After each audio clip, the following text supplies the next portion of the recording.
नमस्कार मित्रांनो, स्वागत आहे आपलं परत एकदा नवीन एका व्हिडिओमध्ये।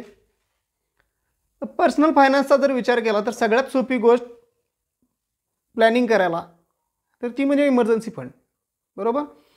तर इमर्जन्सी फंड सोपा आहे, करायला सोपा आहे, गुंतवणूक करायला सोपा आहे, पण हे लक्षात घ्या की 90% लोकांच्याकडे इमर्जन्सी फंडची रक्कमच नसते। तर असं का होते? तर इमर्जन्सी फंडचं महत्त्व आपल्याला बऱ्याच वेळेला कळत नाही किंवा कुठं गुंतवणूक करायची हे पण कळत नाही। आपण काय करतोय, इमर्जन्सीला लागतील पैसे म्हणून आपण काय करतोय, तर तसेच आपल्या सेव्हिंग खात्यावर ठेवतोय आणि महिना संपला की तेच परत संपवून टाकतोय, बरोबर। पुढच्या महिन्यात ज्या वेळेला परत पगार येतोय मित्रांनो, त्यावेळेला परत आपण हाच विचार करतोय की पैसे ठेवूया, इमर्जन्सीला लागतील, पण प्रत्यक्षात इमर्जन्सी येत नाही आणि ते आपले पैसे निघून जातात आणि खर्च होऊन जातात। तर असं न होता तर काय केलं पाहिजे, तर इमर्जन्सी फंड एक तयार करून ठेवला पाहिजे आणि येणारी जी रक्कम आहे आपल्याकडे पगारातनं जी शिल्लक राहणारी रक्कम आहे ती सगळीच्या सगळी रक्कम गुंतवणूक केली पाहिजे।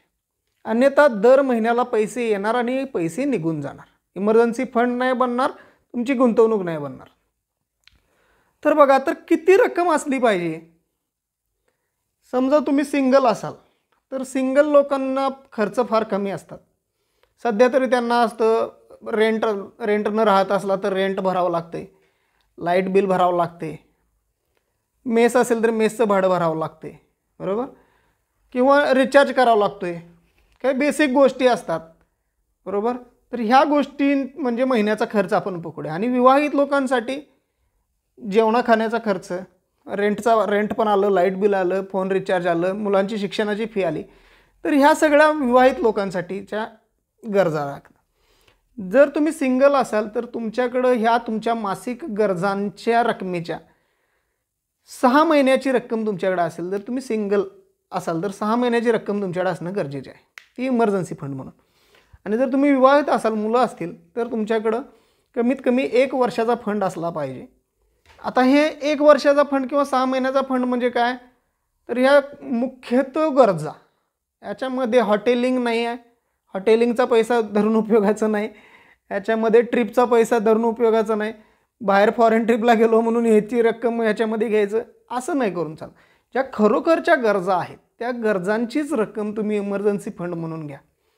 आता जर तुम्ही बिझनेस ओनर असाल तर तुमच्याकडे कमीत कमी 2 वर्षाची रक्कम असली पाहिजे, 2 वर्षे तुमचं घर चालेल इतकी रक्कम तुमच्याकडे सेव्ह असली पाहिजे। का तर बिझनेसमध्ये जास्त अनसर्टिनिटी असते, तर त्यामुळे बिझनेस ओनरनी 24 महिन्याची रक्कम ही जी आहे ती तुम्ही सेव्ह करून इमर्जन्सी फंडातच ठेवली पाहिजे। आता एक गुंतवणूक कुठं करायची, तर सगळ्यात चांगला ऑप्शन म्हणजे लिक्विड फंड।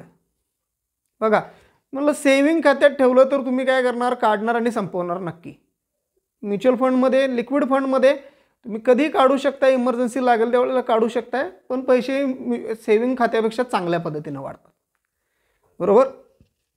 हे तुम्ही लक्षात घ्या। इथं तुम्ही लिक्विड फंडमध्ये शक्यतो करा किंवा एफ डीमध्ये करा, एफ डीपेक्षा लिक्विड फंड चांगला जास्त फ्लेक्झिबल राहतो, ठीक आहे।